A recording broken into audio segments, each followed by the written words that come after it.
Farah Hannoun for MMA Junkie, and I'm joined by UFC bantamweight Sean OMalley, who takes on Chito Vera at UFC 252 on August 15. Sean, how are you? I'm doing good. How are you? Doing good. Right back to action. Is this you making up for lost time?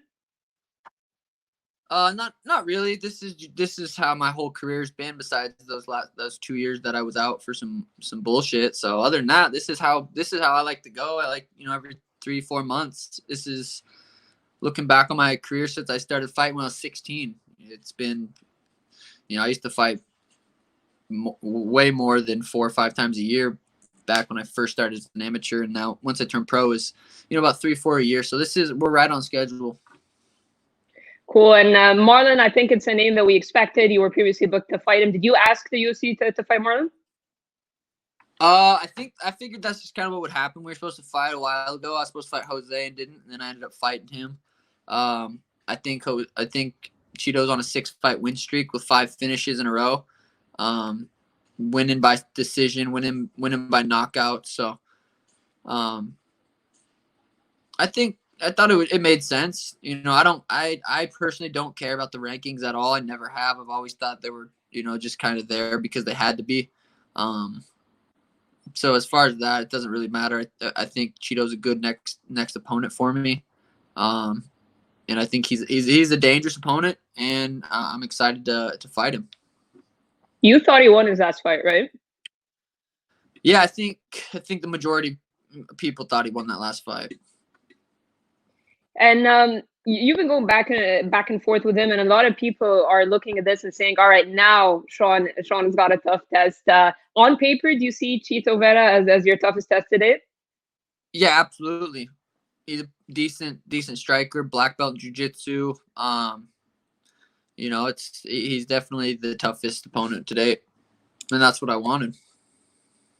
You think it's going to play out like that with your career, that no matter who you fight next, people are going to play it down?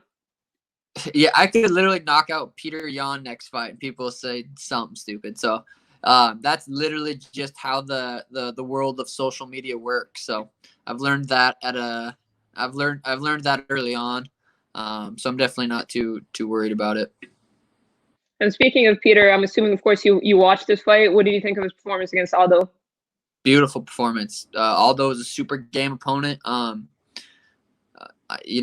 thought Aldo looked really good too. So the fact that Peter, it was super close, and Peter just ran away with it, had the better cardio, landed the better shots, and got the job done. Super impressive performance. Is that the title fight you expected? Because a lot of people thought it should have been Jan and Aljamain Sterling. Yeah, I think that's what should probably be next. It probably could have been for that last one. Could have been Peter versus Aljo, but Jose's a legend and got that spot. So.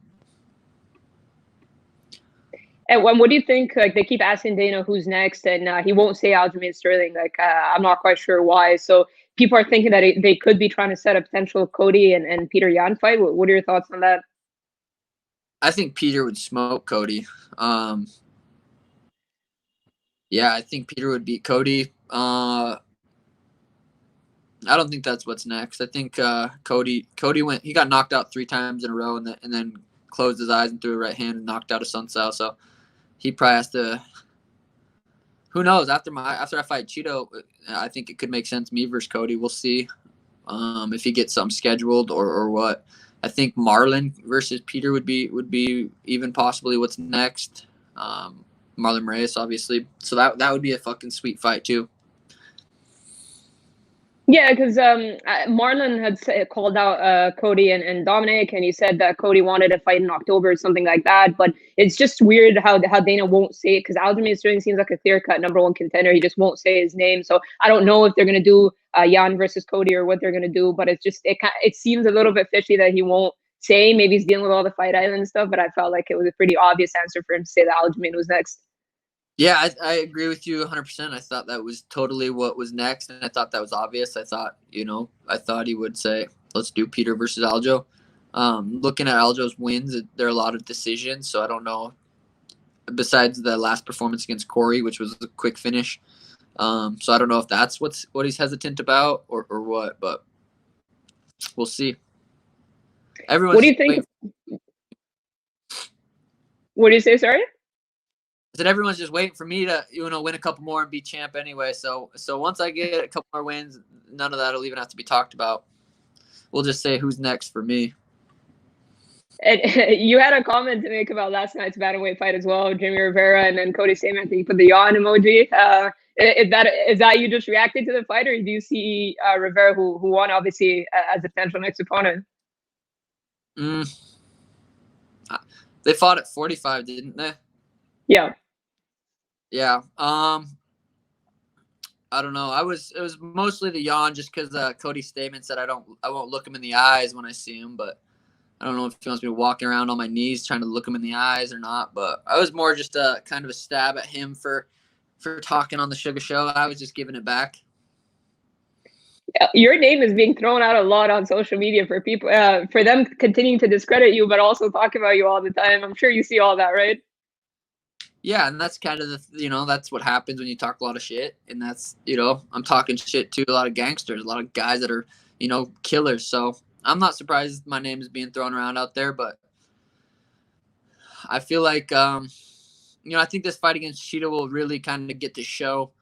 It's hard to show your skills when you're knocking dudes out in 2 minutes. It's like, oh, okay, well that some people might see it, oh, that's a lucky punch or that was whatever, but I think Cheeto might be able to absorb some extra punishment, so I'll be able to show more of my skills and be more of a threat, and people will realize that. So I think some guys look at my skills and they're like, okay, yeah, he's for real. Some don't. So I think this next fight will really get a show a lot. There's some concern about UFC 250 or the events in Vegas in general, and Dana mentioned that the backup plan could be that they move the fights all to Abu Dhabi. What are your thoughts on that? That would suck for sure. That would definitely suck. The only good takeaway from that would be the bigger cage. Fighting in a tiny cage like that, I mean, that cage is really, really small, which is, I feel like, a disadvantage for strikers, obviously. But the only advantage, and that's what if it did get switched, I would just try to, be optimistic about it and think about, okay, we get to fight in a bigger cage, and we just got to deal with a lot more bullshit as far as traveling and getting tested and quarantining and, deal with a lot more stuff. But the bigger cage would be nice.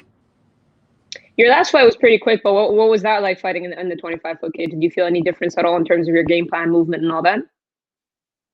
No, I move a lot, regardless whether it's a tiny cage or a big cage. I think the smaller the cage, the more I have to move, the more energy I have to exert, which is fine because I'm in good shape and I'm training, hard for this fight. So I think it's just more enjoyable in a bigger cage. I have more room to work.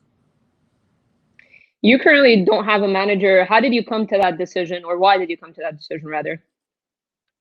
I just got a deal that I like, that I'm happy with, talked with UFC by myself, sat down, and came to a good agreement that last time, the last contract I had with my manager, he was sitting right next to me, and I was the one dealing with the UFC. I was the one saying this and that, and he didn't say anything. I'm like, and then I have to go pay him 10%, and then they want percentages of your bonuses. I think I did it right.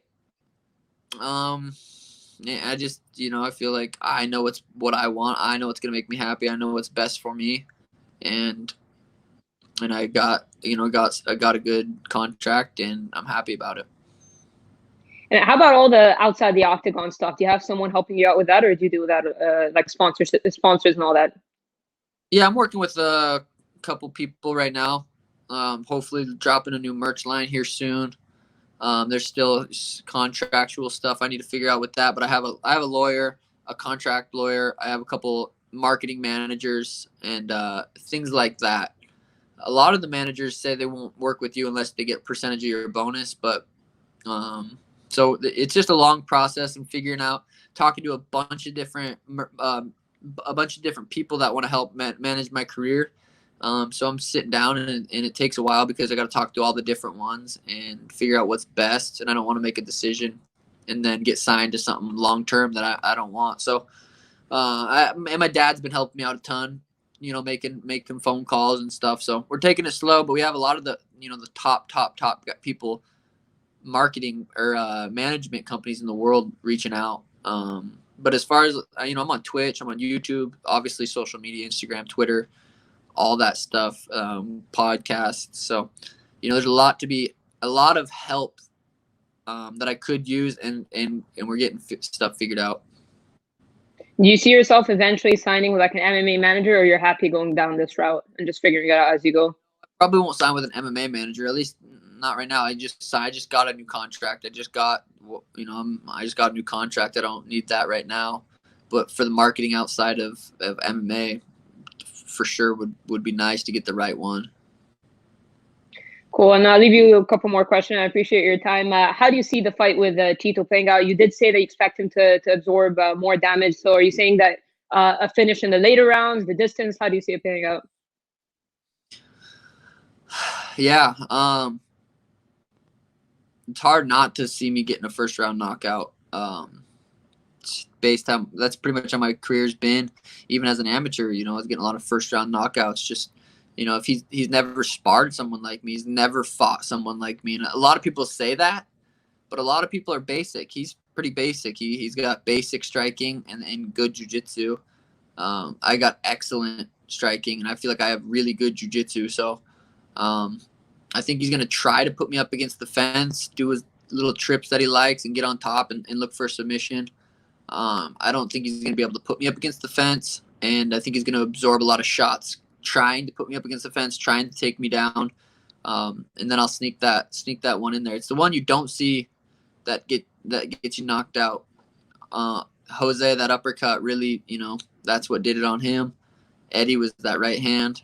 So I have a lot of secret weapons that you're not going to see that'll put your lights out. So, yeah, probably first round knockout. But like I said, Chito's tough. So I'm planning on being in there for 15 minutes. So I could see a second round knockout, a third round knockout. I do see myself putting his lights out. Kind of his choice how fast he wants to get knocked out, depending on how much he pushes the fight. Not that you're going to overlook Chito or anything like that, but do you map out, last time I spoke to you, you said you don't care too much about being fast-tracked, because I said you have all the makings of being fast-tracked to a title shot quick, and you're cool to fight. When you look at it, is it, because you're fighting consistently, so if you're fighting as consistently as you are and you continue down that track, it could be less than a year. So are you looking at it as in getting that experience in the cage, or are you just like kind of taking it fight by fight? Yeah, we'll see. I mean, I think a fight with Cody after this fight makes sense. If I go out there and do what I say I'm going to do, which is knock this dude out, and I call out Cody, I think, and he's been on Twitter saying he'll beat me. So I think that fight makes sense. I go out there, do what I do, call out Cody, and I think I get that fight. So, and then I beat Cody, and I think that's right there. And then Peter's next, and then I'm champ. So that's kind of how I see it playing out right now. Also, I know fights can go anyway. Injuries can happen. So it's hard to say, but if I had to guess how my career goes, I knock out Chito, I knock out Cody, I knock out Peter, I'm the champ. All right, Sean, awesome stuff. I really appreciate you taking the time. Looking forward to seeing you fight another big pay-per-view event, and I know a lot of people are looking forward to the matchup, so I appreciate you taking the time, and best of luck on the 15th. Shout out to my Twitch fam who are live on Twitch right now. So they enjoy when I do these interviews on Twitch. And shout out to Ava Direct for the custom PC. But yes, thank you.